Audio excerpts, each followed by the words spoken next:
Anak-anakku kelas 4, apa kabarnya nak? Semoga tetap dalam keadaan sehat ya. Jaga kesehatan selalu nak, ya. Dan tetap semangat.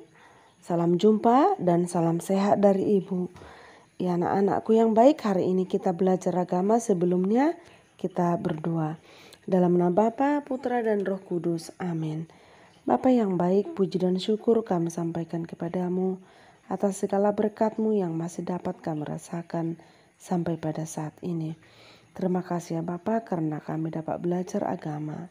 Semoga lewat pelajaran ini ya Bapa, kami semakin mampu mengenal Engkau lewat sesama kami dan juga lewat pelajaran yang kami pelajari hari ini.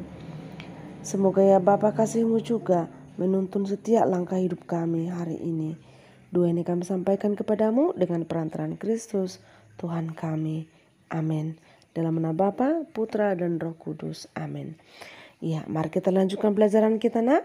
Pada hari ini kita akan belajar tentang mengembangkan diri dengan bekerja sama. Pada minggu yang lalu kita telah mempelajari tentang aku membutuhkan orang lain. Kita tidak dapat berdiri sendiri dan kita bergantung pada orang lain atau kita disebut dengan makhluk sosial. Maka sekarang kita mempelajari tentang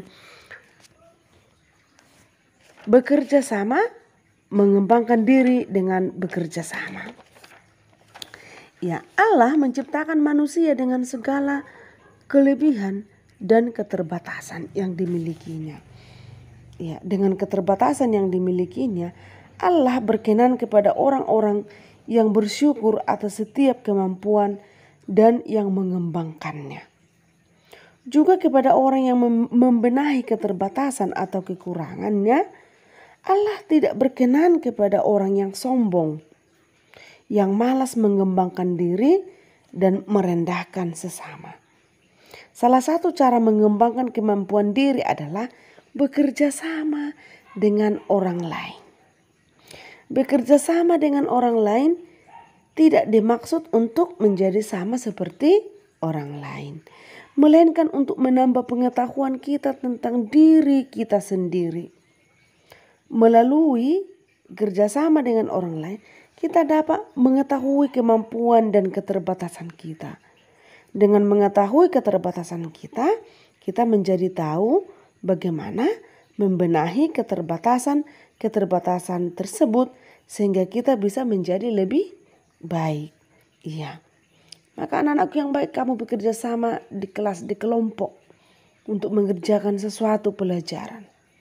Maka kamu menjadi pintar dari hasil kerja kelompok kerjasamamu. Yang kamu tidak tahu menjadi kamu tahu. Iya, begitu juga ya nak dengan bekerja sama membersihkan lingkungan. Bekerja sama membersihkan sekolah. Yang biasanya kamu tidak mampu, maka kamu mampu karena melihat temanmu yang bekerja. Itu ada dorongan dalam dirimu untuk seperti temanmu melakukan pekerjaan yang baik. Boleh nanti nak kamu lihat cerita tentang si buta, si bisu, si tuli dan si pertewas ya. Iya. Melihat teman-teman yang cacat itu dalam cerita itu, si pertewas meremehkan mereka dan menolak bekerja sama dalam mengerjakan tugas yang diberikan guru kepada mereka. Si buta, si tuli dan si bisu mempunyai kekurangan yang tampak dalam diri mereka. Mereka cacat. Tetapi mereka memiliki kemampuan yang berbeda satu sama lain. Si buta tidak bisa melihat, tapi dia bisa mendengar. Si tuli bisa melihat, tapi tidak bisa mendengar. Si bisu tidak bisa berbicara, tapi bisa menulis lewat apa yang dia ketahui. Maka ketika mereka bekerja sama, mereka saling melengkapi dengan kemampuan yang mereka miliki. Hasilnya pekerjaan mereka lebih baik dan mendapat nilai yang lebih tinggi dari pekerjaan si pertewas yang menolak untuk bekerja sama.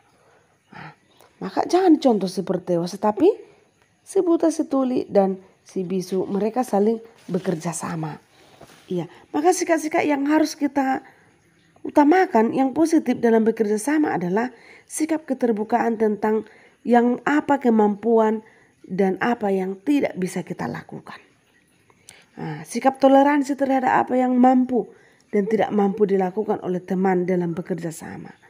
Saling menghormati, mengutamakan kepentingan bersama, bekerja keras, dan memberikan peran serta maksimal. Sementara sikap yang perlu kita hindari dalam bekerja sama itu adalah sikap egois dan mementingkan diri sendiri, mementingkan kepentingan pribadi, merasa hebat, menganggap orang lain dirinya lebih pantas, malas dan tidak memberikan peran secara maksimal.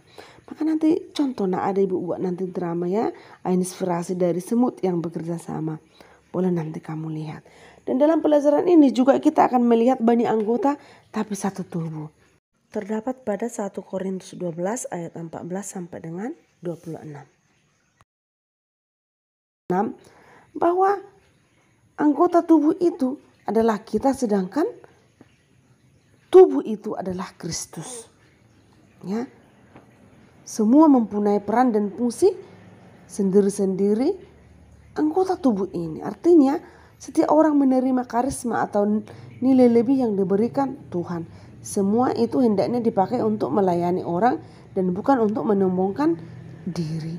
Maka kita jangan pernah meremehkan orang lain.